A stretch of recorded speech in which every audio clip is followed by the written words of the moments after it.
I think I've always wanted to write a book ever since I was a young girl. I found Stephen King when I was about 12 or 13. It was one of Yeah. my first great passions was Stephen King. And I, fell into the rabbit hole of just like reading every single book. And one of the books that meant the most to me was a book called Different Seasons. It has 4 novellas, and one of them is The Body, which was made into the movie Stand By Me. It's really the closest at the time that Stephen King had come to like doing a autobiography based on his childhood as a precocious storyteller.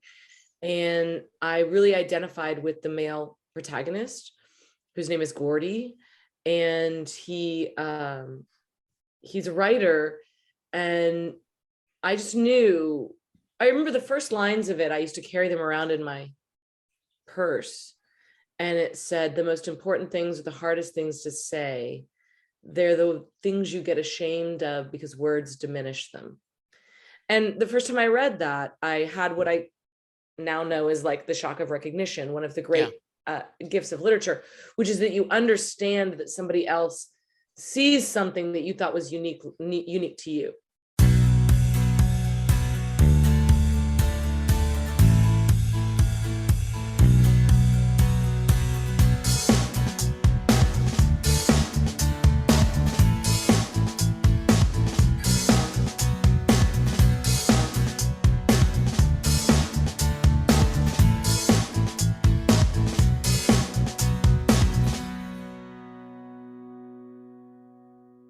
Hello, Set Lusting Bruce listeners. Welcome to part 2 of my interview with Sarah Hepola.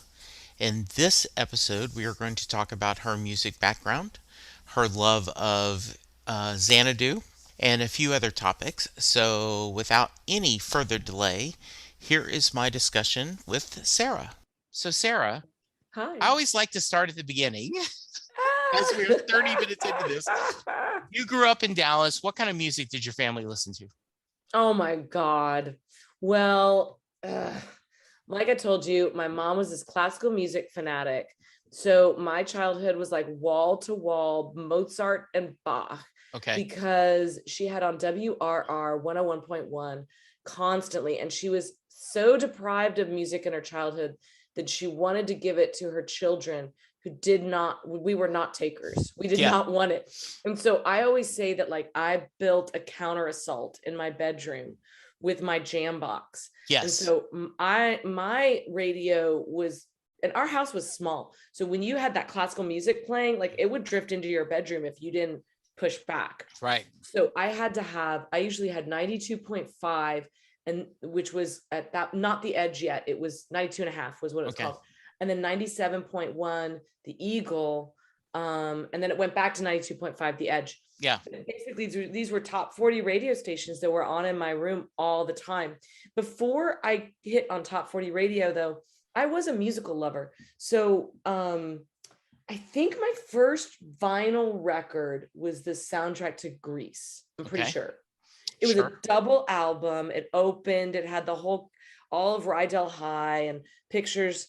And so I also was obsessed with the TV show Fame, which was on television at the time. I had the movie soundtrack, though I'd never seen the movie because it was R-rated. This was in a sort of, also Flashdance was around this time. I was obsessed with that.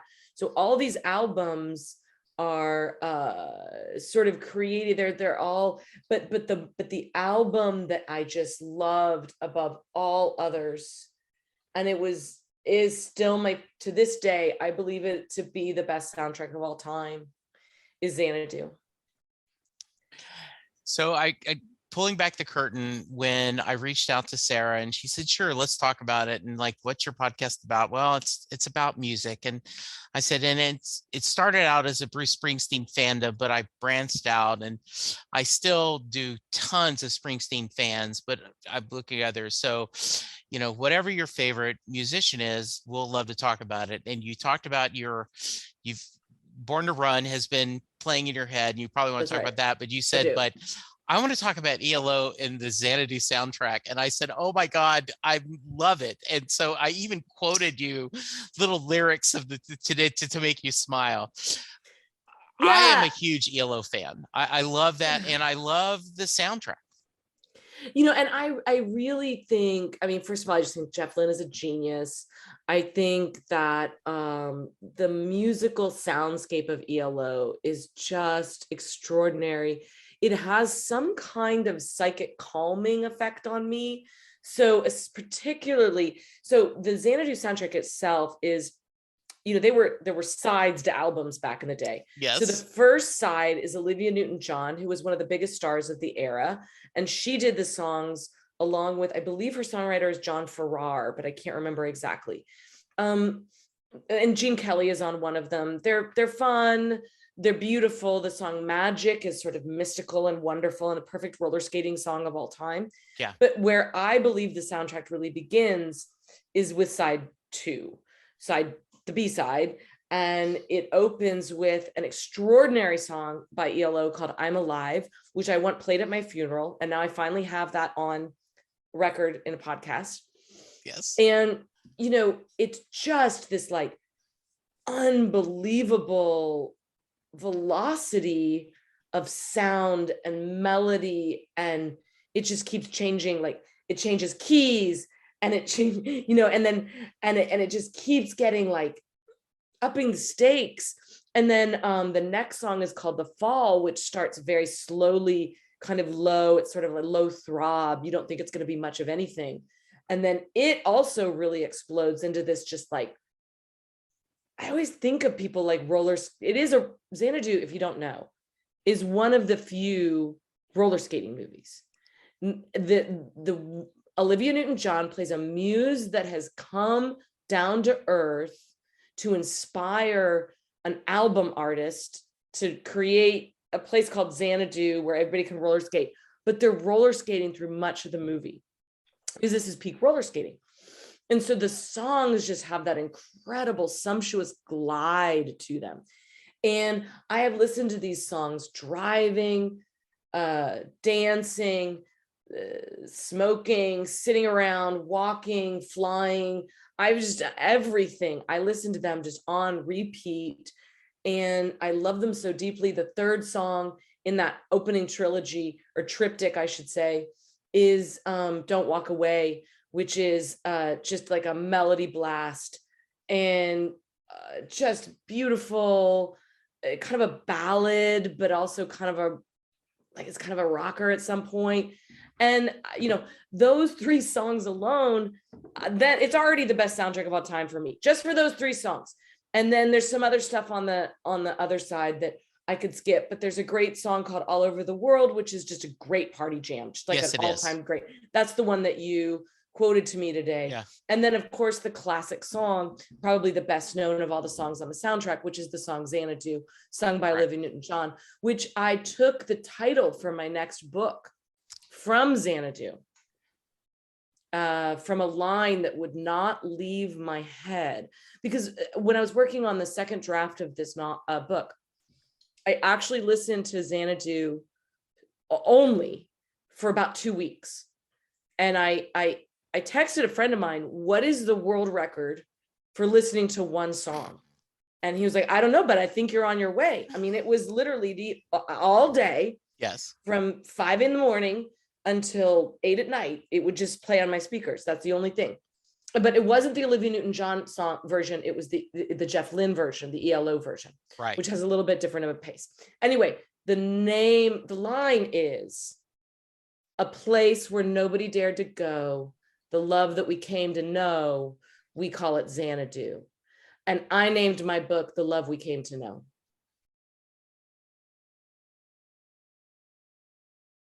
Is it a novel? You mentioned it's a memoir. It's a memoir about dating. It's a memoir about singlehood and being somebody who wanted a husband and wanted a child, but never got those, and still had an extraordinary adventure anyway. And the love that I got along the way of sort of trying to chase love that I didn't get, if that makes sense. Yeah, no, it does make sense. And you're talking about that made me think of, I think it was Michael Crichton who said that when he was writing a book, he would eat the same lunch every day. That makes sense to me. Yeah, I do that too. just because one, you didn't have to think about it, and two, it kind of just that routine. So I could see. Totally. I I always remember. say, I said the other day to my mom, I said, I just need to make food happen. Yeah, Like I literally, I can't take time because she's trying to get me to eat better and cook my meals. yeah, And I'm like, I can't, I just need to, I eat power bars and I eat peanut butter with a yeah, spoon and I'm doing that, I need to make the hunger go away. yeah.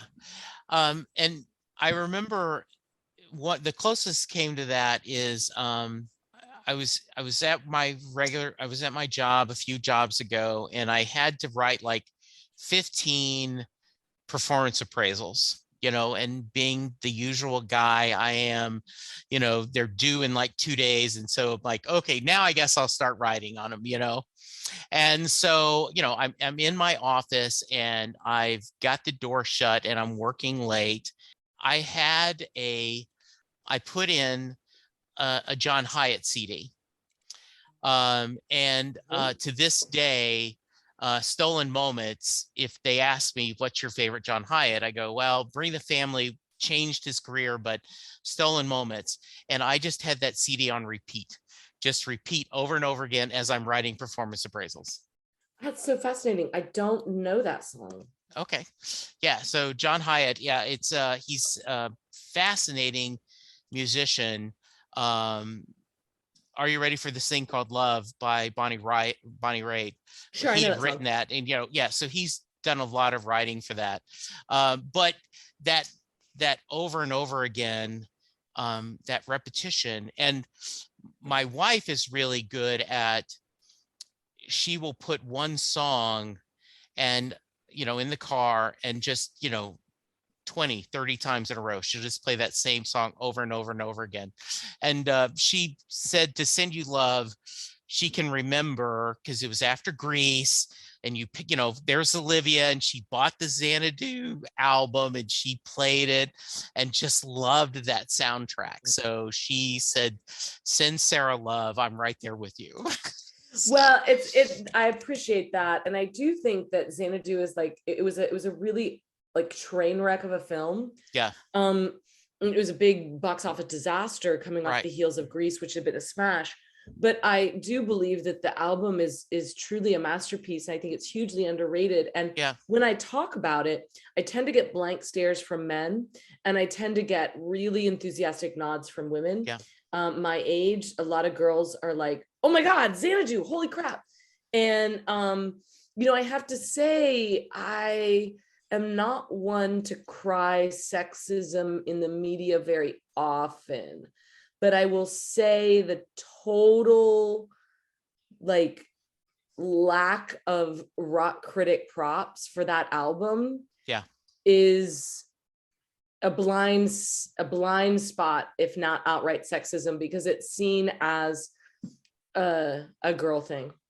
So I cannot remember. I think it's Jeff Lynne live at Wembley or something. There was a recent documentary that showed Jeff Lynne behind the scenes and showed the full band he was performing with, and he does Xanadu, and he kind of makes a joke about it. Yep, that's right, I'm doing it, and I love that he owned it. It's a great song. I had a guy on the podcast who does an ELO podcast a few years ago, and they were going through every ELO album in chronological order, and then each song in the album. So they go through an episode.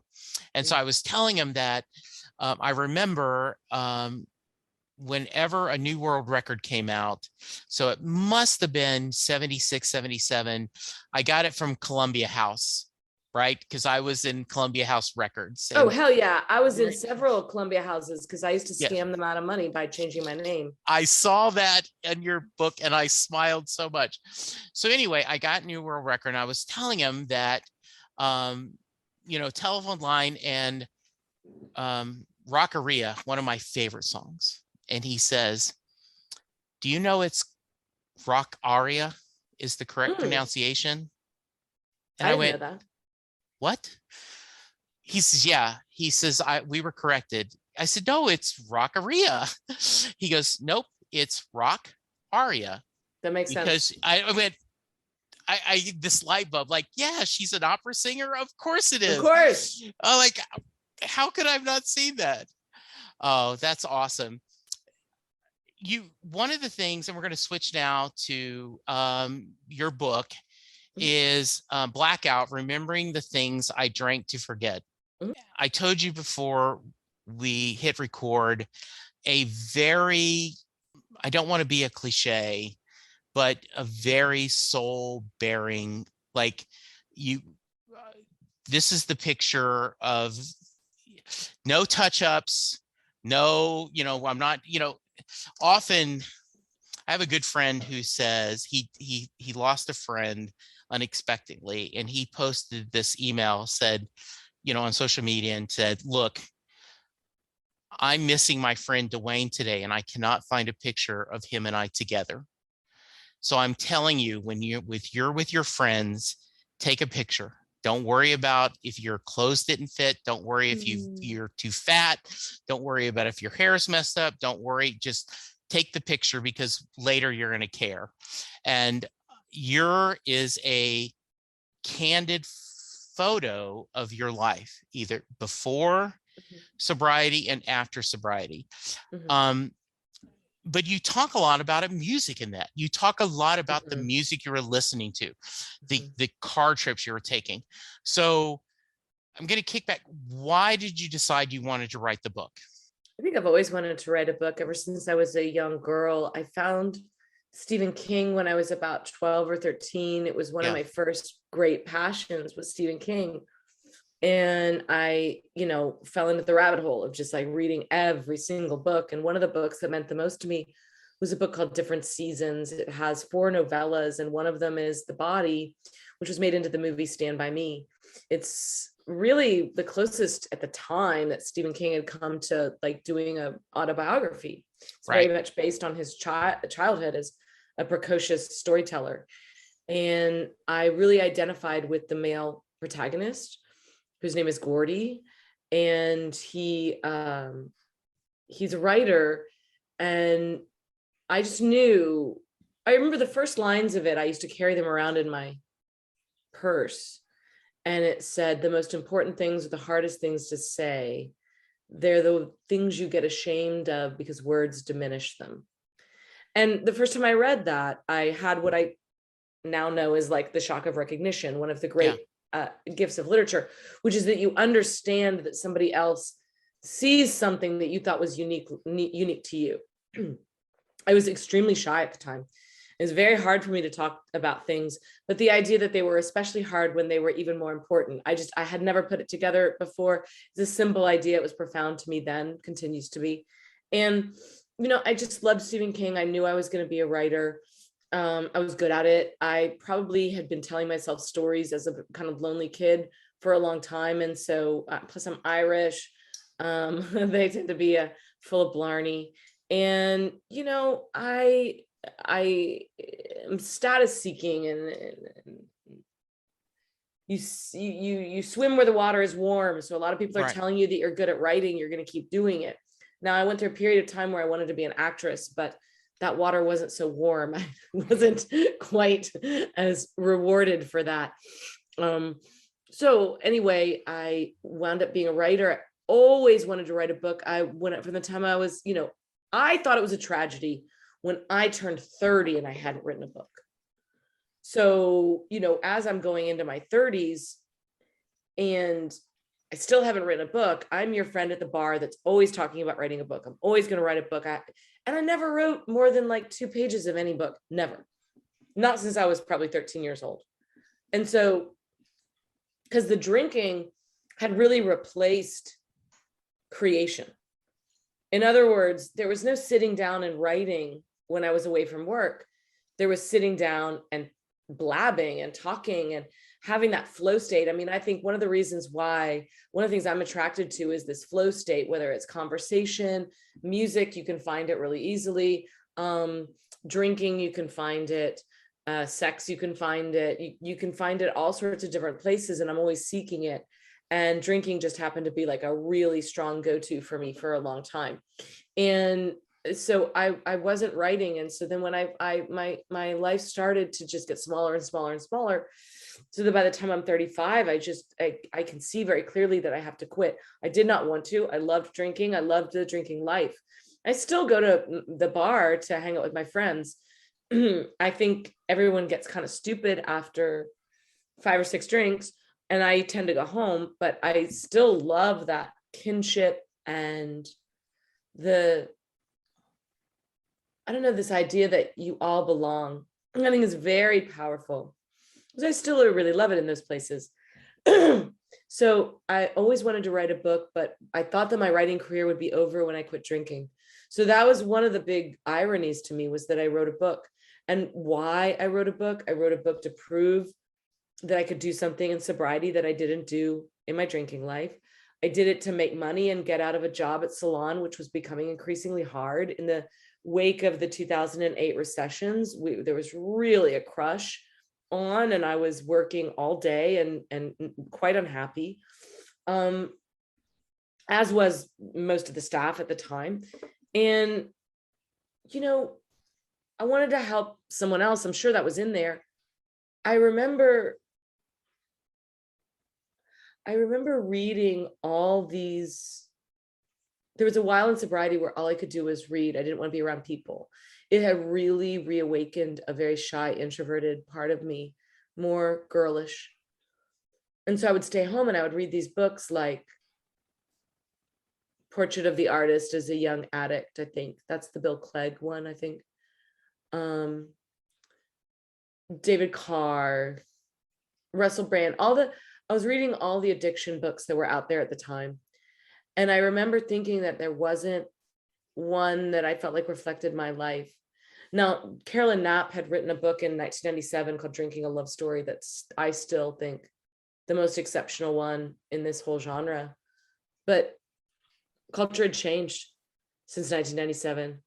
That was a story about women's hidden drinking, and my story was one of women's bravado drinking, swashbuckling drinking. Yeah. And the idea that you're strong and empowered because you can drink like the boys, which was my story. So I didn't see that anywhere. And I thought maybe I could add something to that. But, you know, and I don't want to poo-poo the, oh yeah, I thought maybe I'd help someone, because that was very important to me. I almost didn't make it through the first year of my sobriety, and I held on to any ballast that I could. But I do want to put it in perspective that I just had a lot of like monetary and capitalist like reasons for doing that. Yeah. It didn't involve helping people. But, you know, that said, whenever I hear that book helped people, it makes me happy. I'm so glad. Well, and on your website, you know, that on your frequently asked questions, right? Like, you know, people wanting help, and you get it enough that you actually cover that on your FAQ, which I thought is interesting and very kind of you, right? You're addressing this. And so it's good. I remember reading Tim Kalishaw, who's a local sports writer and Drunk on Sports, right? He wrote a very candid book about how being a writer, like he says, drinking Heineken's with Jimmy Johnson would he have gotten the same kind of stories if he wasn't sharing that? And I loved your honesty about, is my creative gene fueled by alcohol? And then to find that it wasn't, made for a really cool story. You're not very kind to yourself in the book. I at times How reading so? this. What do you mean? Well, I just think. What do you mean? I think there is a lot of stories that I would have. I guess maybe, you know, I'd like, do you really want to tell that one, Sarah? I mean, you mean I think you're not being kind to my stories, because I think they're great. Oh, so I love the stories. I think what you mean is that I wasn't very discreet in my storytelling. You did not go out of your way to paint yourself in any better light. And I think, I don't know, I almost feel like, and maybe you know yourself, you absolutely know yourself better to me, but I'm like, wow, she's really hard on herself back that time, you know? Well, I was hard on myself, but I'm trying to drill down into what it is that you mean when you say that, because see, I think it's always very interesting to me when people tell me that the book is brave, because what it tells me almost immediately is that they wouldn't have done it. And that's a really interesting thing to hear. I didn't particularly think a lot of those stories, I used to tell those stories at parties, the Yeah. stories about mooning people. And that's, I mean, it's not sexy, but I used to tell it all the time. Yeah. Stories about tripping downstairs. There's one story that's like the centerpiece of a chapter that's really, really hard. It was really hard to tell it in its honesty, not because it was so traumatic, Yeah. but to actually get the nuance of some crazy vector of complicity, victimization, desire, defeat, loneliness, something like that, all wrapped up in there to try to get that right. That was really hard. And I was certainly not kind to myself when I would wake up after a blackout and beat myself up. I mean, I really thought I was a piece of shit. But I think it's kind to me to tell the truth of my story as it happened. It's true that I am harder on myself than I am on other people, but that's because I'm the one telling the story. I think it would just, you have to err on one side, and it would Yeah. feel so wrong to me to be harder on other people than I am on myself. I am not in this game to tell their truths and to make, I'm here to do my deal and to tell a small personal story that might have some universal truth. And in order to do that, I find that the specifics, and I find, there's, I forget, is it Ira Glass that said something like, most people tell the stories like they're the hero or the villain, but they're neither. And I thought about that a lot. And I also thought about the fact that most people make their stories worse or better. And I was trying very hard to make mine right-sized. That's very interesting. And I think that's really well said. Because I do think I think one of the problems, if I can get, and this is not an original thought to me, I do not remember who said it, but someone said one of the reasons why as a society we have a lot of problems is I want to believe the best in myself and the worst in others. Like when I say a joke, it's I'm just being funny. When you say the joke, you're a racist POS. Totally. Right. And I think you, and I certainly don't mean, in fact, I'm awkwardly just admiring you and complimenting you that you painted a very clear picture of, I like to drink. There are times when drinking worked to my advantage, but then ultimately it stopped working to my advantage. And my journey, I had to move from something that I enjoyed and loved. Right. Well, I hope you feel, I didn't mean to put you back on your heels a little bit. I'm just always so curious about the reaction to the book. Yeah. And I've been getting it for many years. And so I'm very quite used to it. So it doesn't nothing ever really ruffles my feathers. No, and I did not but know. But I'm curious, what were the moments that you thought, wow, I can't believe she put that in there?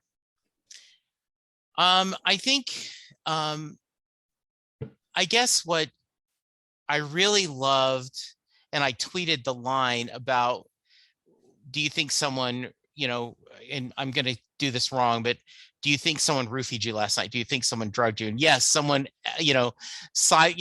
unknowingly slipped to me 10, vodka martinis, whatever the drink was. Like, will you allow me to do the line? Please, though? please. So please. My friend asked me, do you think you got roofied? And I said, yes, someone slipped me 10 drinks. Yeah. And I love that line. And I'm like, oh, this is going to be funny. She's going in, but you aren't funny. You do not sugarcoat that you had bumps and bruises, not just symbolically, physically, like, oh, I fell down enough because I drank that there will be bruises on my shins. And so I think that was just, I could not put the book down. I just was devouring it. Partly because I knew where you were now. I knew you were in sobriety. And so I wanted to see how you got through this journey, but how, how, how much crap did she put herself through, or did her drinking Mhm. put her through? Yeah. So I guess Can that's, can we say though that I'm sometimes funny? oh, you're always funny. The book is so GD funny. I I love the book. I was pissed at my Kindle. I go back and forth between reading on my phone, and I actually have a Kindle, and my physical Kindle will not let me tweet. And so I actually, Oh because there were yeah. so many times I wanted to, and I very seldom highlight, but there were all the times where I wanted to, oh, this is great. This is such a good line. I need to share this. Oh, this is such a great line. I need to share it. That's Um, fun. it's it it you don't feel sorry for yourself. And you say, you know, and I guess what I mean hard with yourself, like when you talk about your friendship and your relationships, and I have quoted to a couple people. I said there was the point where you are going to be intimate for the first time after you'd been on your sober train, and I haven't smoked, I haven't drank, and I haven't effed in X amount. I was ready for it. Oh And yeah, hell yeah. I just love that line. I just thought that's so funny, yet at the same time so true. Well, if you're going to be in this game where Yeah, you're going to ask people to give you 7 hours of their time for your yeah, dinky story, you better bring something yes, that, and and so I really try to come correct. I mean, it's yeah, like I don't want to have any, I'm always trying to find like a really, really strong, deep connection yes, between me and the reader, me and the listener, so that there's no veils. It's like a real yeah, intimacy. I think I remember telling somebody, it's like in the press for this, that I would think I'm an intimacy addict. And I probably am.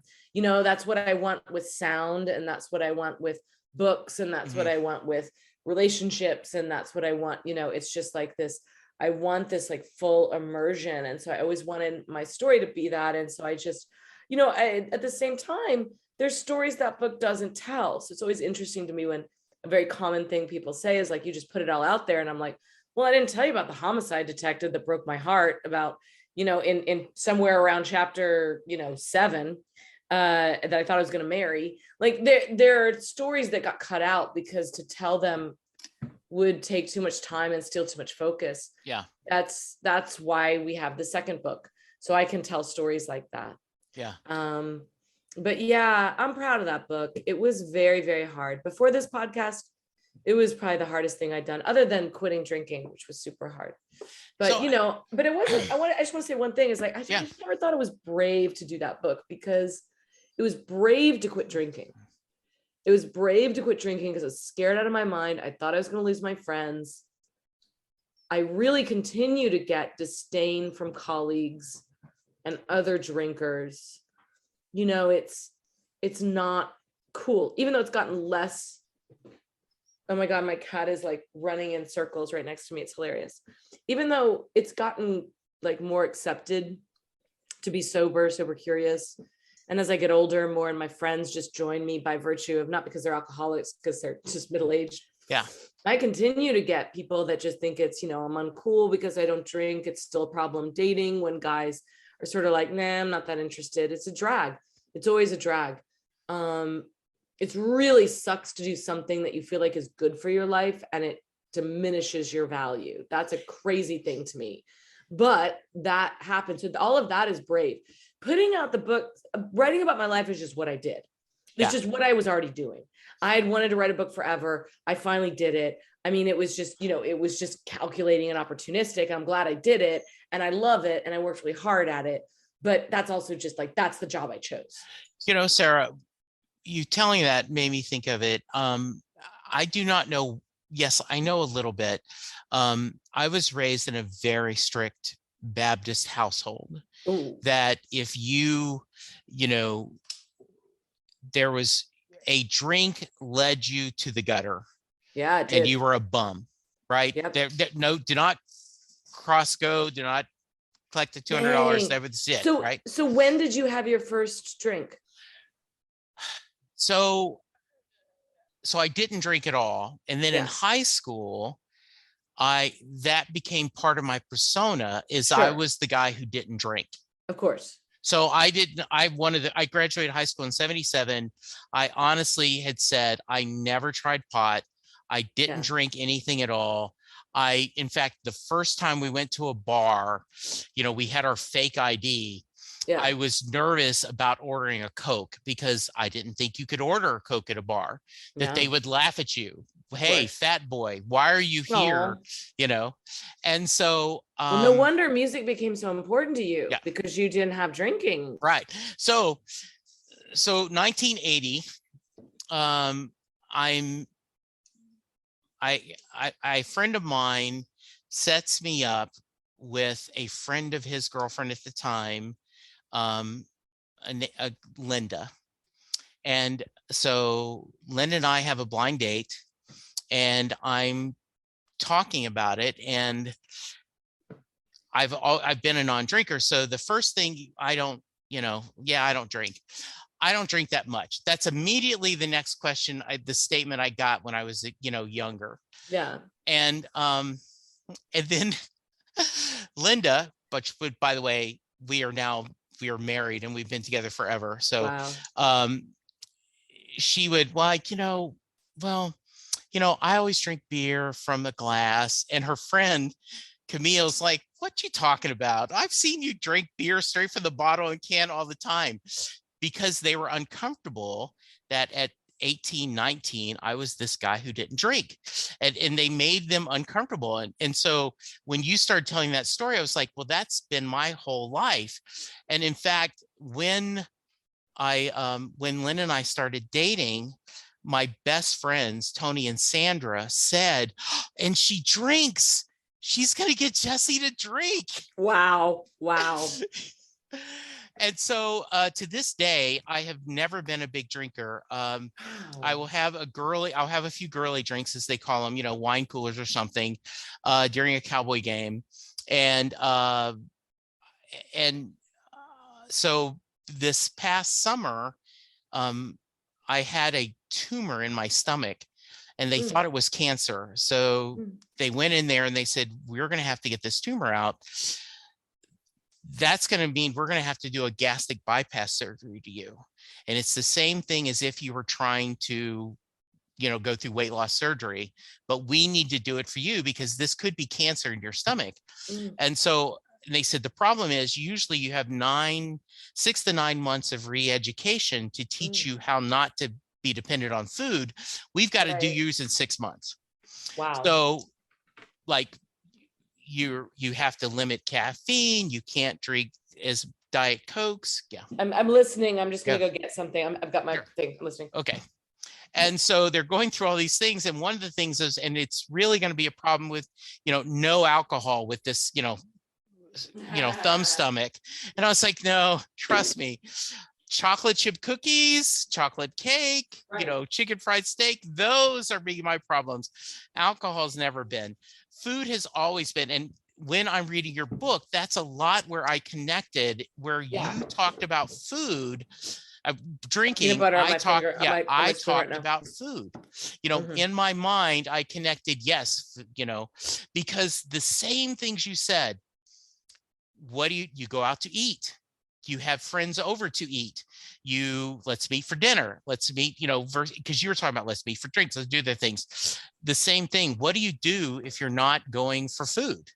Like, I guess coffee, but everything. So, yeah. So I think I had to be like 23, 24 where I have, and I don't know if I've ever been drunk. Wow. Yeah. It was, I always make the joke, I used my calories in food. I wasn't going to waste my calories in alcohol. I wanted it on food. Totally. Yeah. But when I was in Weight Watchers, I used all my points on booze. Yes. Well, Linda would tell you that she would exercise so that she would be able to have 3 or 4 beers, right? Like she would do that. And it's, I have family members that have been in the program, and my brother tells the best story. Lynn and I met in 1980. We got married in 84. We moved to Dallas in 86. We had our son in 89. So they met, they fell in love, they got married, they had kid, all in that order. How effed up is that? When we in recovery, a second or third date usually involves a U-Haul. And the idea that Lynn and I dated 4 years before we got married, was crazy. That's super cool though. Yeah. But yeah, I wanted to say something about binge eating, because before I was ever a binge drinker, I was a binge eater. Yeah. I had been sipping beer and stealing beer since a very young age. But when I was in middle school, I used to get home from class, and the first thing I would do is look in the refrigerator like it was a television. Yeah. And I couldn't not do that. I would be, and I always wanted to lose weight because I was a girl, and I was curvy too. And I would always be like, all right, today I'm not going to do it. And then I would get there and it would just be like, I have to do it today. And I would always eat the same, like really wild things. Like, well, at one point I was eating raw bacon, which really freaked my mom out, but it was kind of delicious. And yeah. But I would get like peanut butter and dip it in honey or dip it in brown sugar. There are all these rituals. And it was not lost on me that I didn't let go of that habit until I started drinking. I mean, it's just like the energy transferred. So see if this sounds familiar to you. I'm going to pick up food at the drive-thru. I order the food, but I order an extra burger or an extra fry to eat in the car, so that when I got home, it doesn't look like I'm eating less than I actually am. I freaking love that. I've never heard that. No, I've never done that with food, but I do that with booze all the time. That's what I was thinking, right? Would you Oh my God, totally. Right? Because I would get a bottle of wine. I'm eating peanut butter right now because I hadn't eaten dinner and I was like really hungry. So I would get a bottle of wine, and then like if somebody was coming over, and then I would drink a 6-pack before that so that they would think that I was just drinking the bottle of wine. Yeah.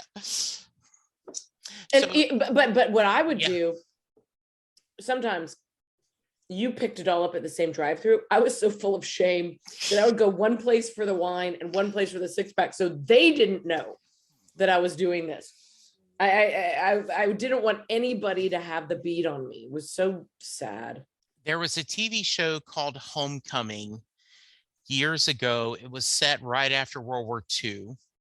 And I don't remember the actress who played the mom, but she talked about that she would make chocolate chip cookies and that she would give the kids a dozen chocolate chip cookies and then put the rest aside. And then after the kids went to sleep, she would eat all the cookies. Oh, yeah. And then would make another batch of cookies. Oh, yeah. And then she had to eat the dozen that were eaten so it would look like nothing was done, right? Yes.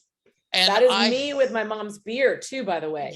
And I thought of that when you told the story, right? Like, and you guys got to read the book. It's amazing. But Sarah tells the story, right? That she would sip because her mom would not finish beer. She would put it in the refrigerator. And so you'd sip it and then, oh my God, I sipped too much. She's going to know that the beer's empty now. So what would you do, Sarah? You got to open another can of Pearl Light and drink it down to that original level. You gotta, and then you gotta hide that beer can either in somebody else's trash can in the alley or underneath. I would crumple it and put it behind this like roll out bed, squishy rollout bed that I had because nobody ever went back there. It wasn't like under my bed. So, and then I would wait until I would go out somewhere and I would take it with me. So yeah. I don't know if I remember the punchline, and if you can remember the story, I'd love for you to tell it, that you were going to visit a friend and because you loved recycling, the empty beer cans were in the back seat and they were judging you. And your punchline was, what if I didn't care about recycling, you wouldn't have known how much beer I drank or It's something true. along that That line, was a right? very tense moment with my best friend from college. Right. I had been driving across the country to visit her in California, and it was a 5-day road trip. And when I got there, she was like, my drinking had been bad for a long time, Right. but she was really upset that I'd been drinking alone on that road trip. It was a little bit of a wake up call to her because we'd always been social. And I was really ticked off because I was like, my commitment to recycling these goddamn empty cans has got me in trouble with her. Yes. If I would just throw them away, she never would have known. And it was so irritating to me, because she acted, in my mind, she was acting like I drank them all in one sitting. It's like, this is 5 days. Like, yeah, like, hey, you're focused on the wrong thing here. Like, right, I'm being good for the environment. Forget exactly. that. I'm trying to save the environment. You're telling me I'm a drunk. Yeah. No, it was it's one of those many moments when somebody confronted me about my drinking, and my immediate instinct was to go for the part of the argument that I could win, or to excuse, like I don't even know that I tell this story in the book, that I didn't. I fell down a flight of metal brace stairs in New York when I was 25, and I ended up in the hospital with concussion. I was really loaded at the time, and I had a giant knot on my head and a black eye, and I just kept saying, like, those heels. I mean, like, I had new shoes. They were rubber. They caught. All of that's true. It was true. They were new shoes. I would not have fallen down the freaking flight of stairs in them, right, if I hadn't been drinking since about 4:00 that day. Yes. Yeah. Well, so we were telling the story, and I was talking to Linda about the book and how much I enjoyed it. And I told the story that it was at a company function, and they were giving away, if you signed up to go to the company picnic, you got a free t-shirt. And they had sizes from, small to 6X. And me and my buddy, who I just love, I started saying, Sam said, "What size do you need?" I said, "Oh, 5X. I'm not like those guys at the 6X. They have just way let it go. I mean, those persons, whoa, they have a problem. Like, oh, they need to go. I love it. Yeah, but oh no. And everybody needs a 6X in their life. Exactly. Yes. I cannot wait for the new book and everything. So let's talk a little music. You mentioned you Born to Run has been playing a little bit in your head. Tell me a little bit about that, and your thoughts on Bruce. Bruce does not get mentioned. You call out a lot of bands in the album and musicians in the book. I kept waiting for a Bruce reference. So talk to me a little bit about Bruce, or any thoughts. Well, I hope you're not going to be upset about this. Never. It's not going to start well for us. That's okay. I think we're bonding, Sarah. I think we are. No, Bruce is your man. He's my man okay. too, but it's just like, it's been a long journey to him. Well, I'm a child of the 80s. Right. And, I was born in 74. By 84, I'm 10 years old. That's my explosion into pop music. That's Michael Jackson, Madonna, Cyndi Lauper, Prince. It's just like, it's greatness. Well, in 85, Bruce has Born in the USA. Yeah. And, that song was very annoying to me. I mean, I thought it was overplayed, overhyped. I hated the video. I thought it was creepy. I thought he was creepy. He had a song called "I'm on Fire." Yes. That always made it sound like it was some sort of child molestation situation. Hey Little Girl, Is Your Daddy Home? In even before the Me Too society, what's going on there? Can be a little creepy, right? And the whole smoldering of his voice and "I'm on Fire," it really sounded very Nabokov to me. Yes. And nobody was commenting on it. And it was just like, this is weird. I don't get it. And I think this is important. He wasn't pretty. And I do actually think he's quite ruggedly handsome now. Right. But when you're a little girl that's in love with like Duran Duran and Rob Lowe, Bruce Springsteen is not going to push those buttons. He's Exactly. quite masculine. Right. And so Born in the USA, not a deal for me. I thought he was kind of dorky. It just like, and then as my taste trended towards indie rock, starting with sort of, you start doing like I'm dating a guy that likes Elvis Costello and the Smiths and, the Cure and stuff like that. And then you get into college, the alt rock scene, and then you get to the Austin Chronicle, where it's like the Flaming Lips and the Shins and the, all that like indie greatness of the Austin, the aughts. And that was happening in New York too. Like, I remember when I went to work at Salon, it was 2006, and my direct editor was the former editor at the Village Voice. Mm-hmm. And she leaned over to me one day and she said, "They're all Bruce Springsteen fans." And I was like, "No effing way." And she was like, "Way." And for us, because we had been like deep steeped in like a certain kind of indie aesthetic, we just thought that was like so dorky. And that was what people liked when they didn't really like music, was that they just went to the same concert over and over again and relived glory days. Oh, that was another song that I think is good, but like not that good. Right. Like, I think it's basically like John Cougar Mellencamp good. Okay. And so, so I didn't understand Bruce's progressive politics. I didn't understand his hold on particularly leftists, which, Salon is very much that, and like blue collar working class people. I didn't understand that at all. I just knew Born in the USA, and I was like super dorky.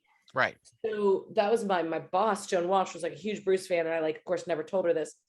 I hope she's not listening, but she might listen to your podcast because she's a huge Bruce fan. You need to connect me. We need to have Joan join me on the podcast. And she's an amazing woman. And she's been like a million times to see Bruce. Okay. So anyway, where did this change for me?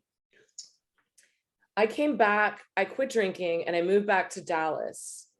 And I was at a friend's wedding, and their reception was karaoke. And somebody, and I'm going to say his name is Noah Bailey. He's a pop music critic or rock critic at the time. And he was performing Born to Run. And he was killing it. And it was like, is this song? Like, who's this song? And I knew, oh, it's Born to Run, it's Bruce Springsteen. But it's like I'd never heard it. It was like wallpaper I suddenly noticed. And I was like, wait a minute, this song is amazing. And I don't remember, that was probably 10 years ago. Okay. And so it's not like I went and pulled up Born to Run on Spotify or anything like that. I was just kind of like, oh, okay. Like, I remember watching the Tom Petty documentary. I really love Tom Petty. And there was some talk about Edge of Darkness, I think, and some other like I was listening to other people that loved music like I did be like, okay, so it's not just like fangirls or fanboys. It's like he is genuine greatness. And I was like, oh man, I didn't realize that he was such a big deal. And then about 3 or 4 years. I want to hear that, but do you know the Tom Petty Bruce Springsteen story? No. This is my favorite Tom Petty story. If it's not true, I don't care. I want to hear this. Yeah, absolutely. Tom Petty and Bruce are doing No Nukes, all this. And so they go to Tom Petty and they say, all right, now when you're out there, they're not booing you. They're saying Bruce because he's due up next. And the story is Tom Petty says, is there a difference? And I like, what's the difference? Whether they're booing or they're doing, either way, they're saying, get the hell off the stage. Get the hell off. Yes. I love that story about Tom Petty so much. It's beautiful. Well, they're two extraordinary songwriters, extraordinary American songwriters. Yes. And that have a lot in common. I mean, they have a common sort of synergy. So So anyway, about 3 years ago, I don't know what happened. I get bit by the bug for a song, and I Yeah. sometimes won't know why. Yeah. And I got bit by the bug, No Surrender. Hmm. Um, and I was listening to, I was very hooked on a guy, and I was not going to back down. I mean, that was like definitely part of it, was just like, it was my fight song, Yeah. like my No fight retreat, for no surrender. glory, my no retreat, baby, no surrender. Yeah. And there's a war outside still raging, and they say it ain't ours anymore to win, which had felt at that time. I have felt that for some time that we were in a kind of cold civil war, that the fractured dialogue of online discourse was just absolutely painful for me to be a part of. I have a story coming out in the Atlantic on Thursday about really finally speaking up after 5 years of not speaking up. But a lot of my relationships with men were about finding a safe space, finding a place where I felt like I could be heard and not judged, to talk about the complications of the world. And this man was one of those people, and I lost him for a variety of reasons. And so anyway, I would listen to No Surrender, and I'm like a real on repeat kind of gal. And so it was just over and over and over and over and over and over and over. And then at some point, I must have not had the repeat button on, because I think like I use Apple Music because I'm a dork, Yeah. and it just randomized over to Born to Run. And I was like, what? And then I listened to the hell out of Born to Run. It was just Born to Run, Born to Run. Like it was epic. It was this grand American narrative. It was thrilling. It was just like, it was such a cinematic. It was such a beautiful song. And then I don't, what started Thunder Road? I always had Thunder Road and Badlands on a mix. So I always liked that song.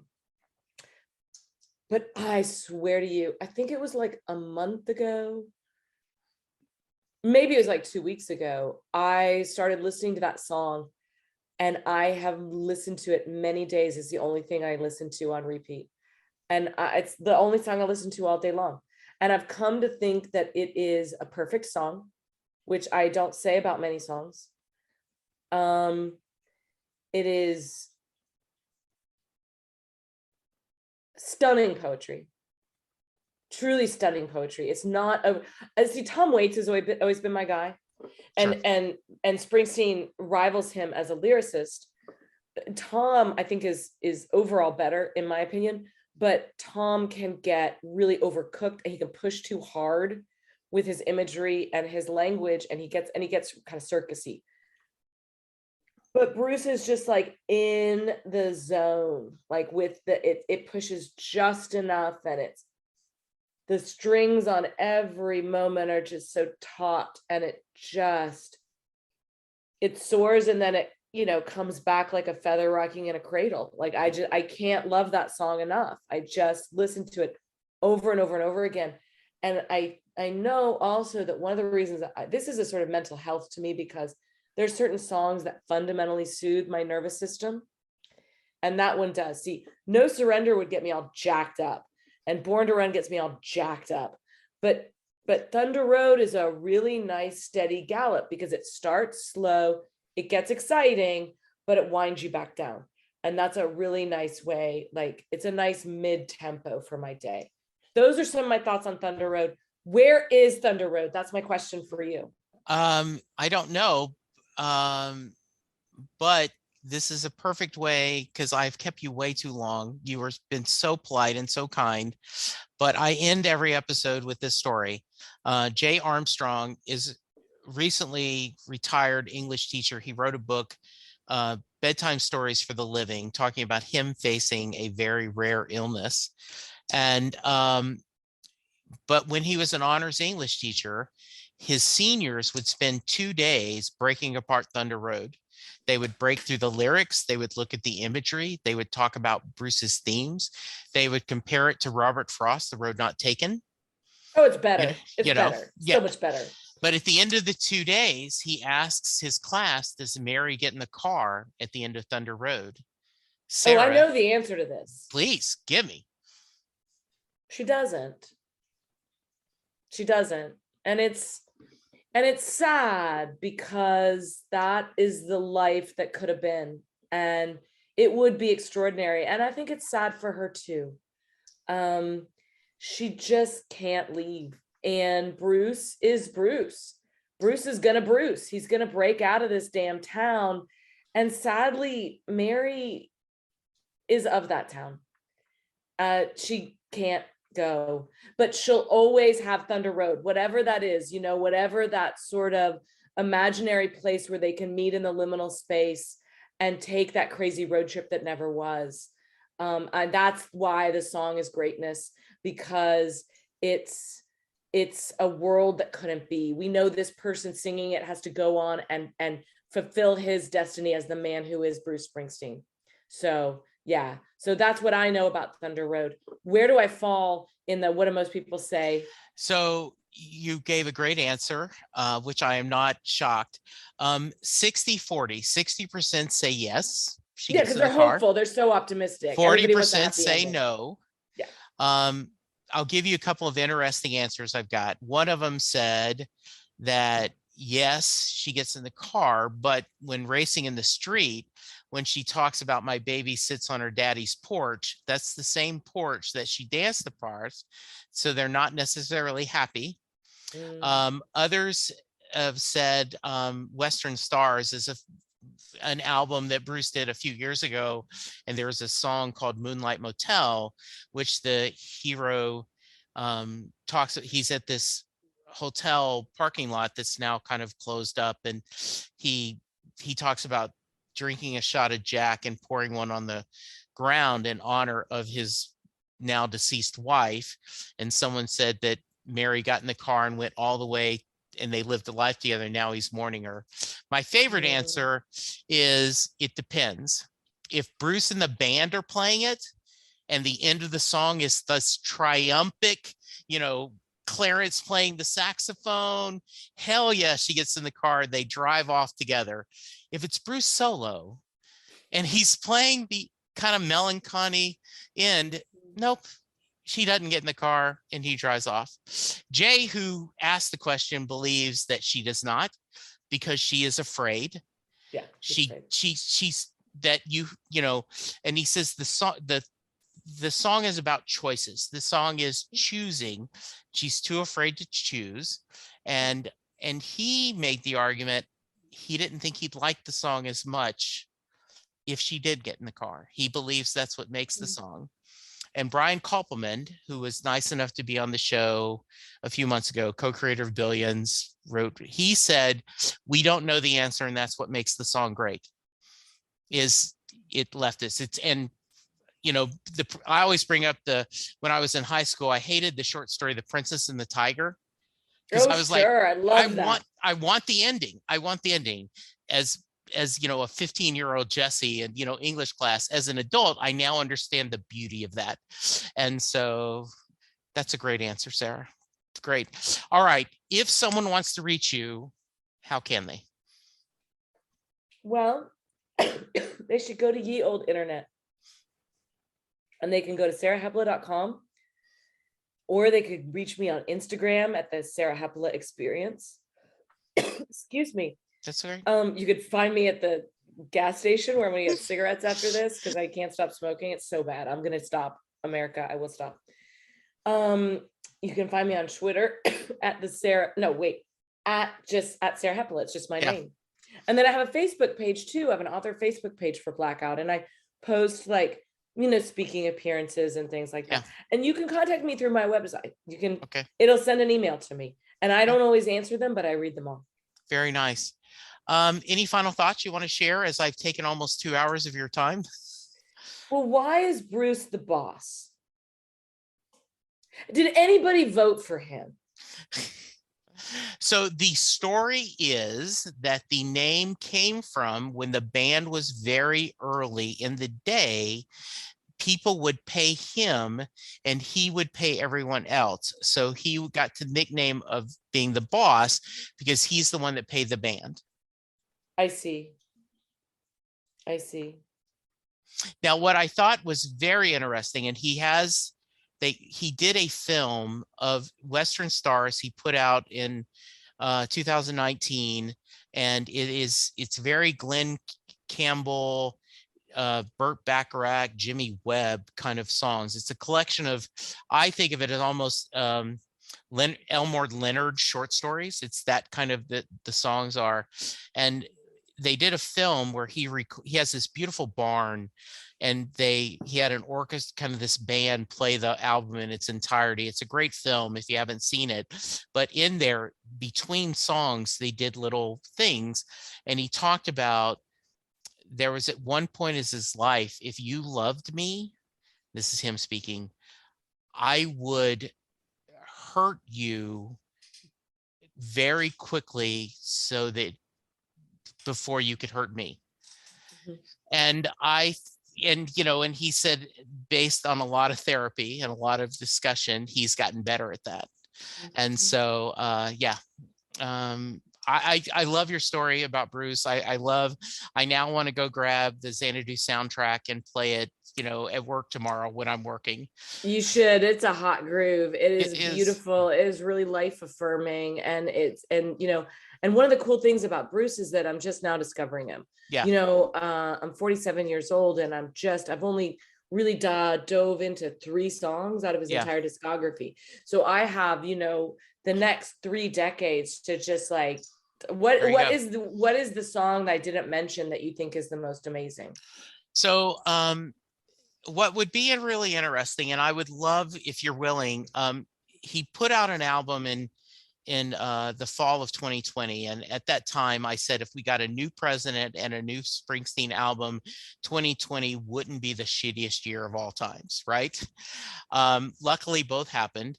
But Letter to You is a film, and it's all about endings. He tells the story that um his band in high school was called the Castiles, and the his good friend George died, and Bruce was there at the hospital toward the end of his life, and after George passed away, he realized, Bruce, at 72, he was the only surviving member of his first band. And the album that led to it, and it's often about, I had a lady who does a podcast about grief, and Mhm. she listened to the album. She said this album is totally about grief.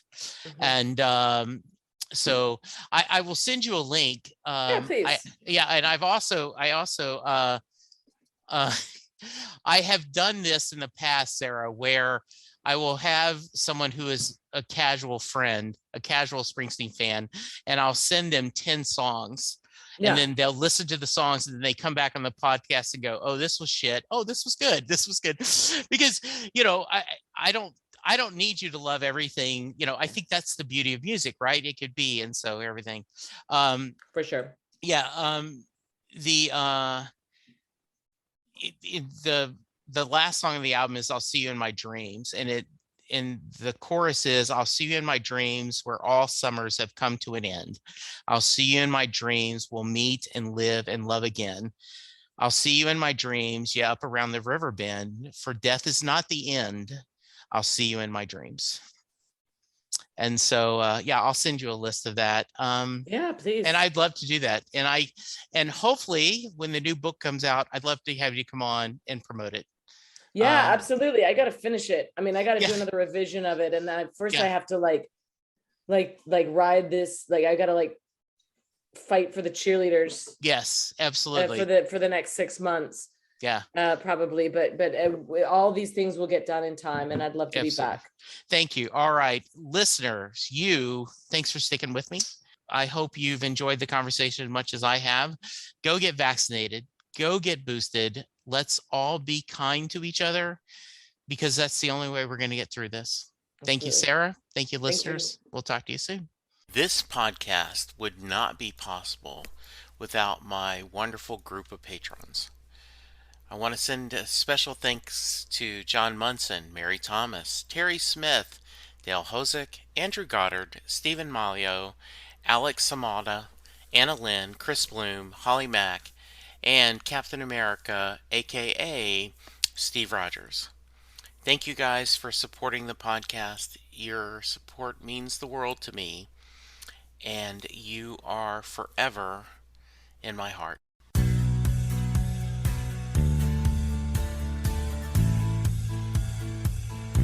You just heard the fun talking, hard rocking, music loving, album ranking, fan thinking, joy spreading, lyric reading, story sharing podcast that is the one, the only Set Listing Bruce.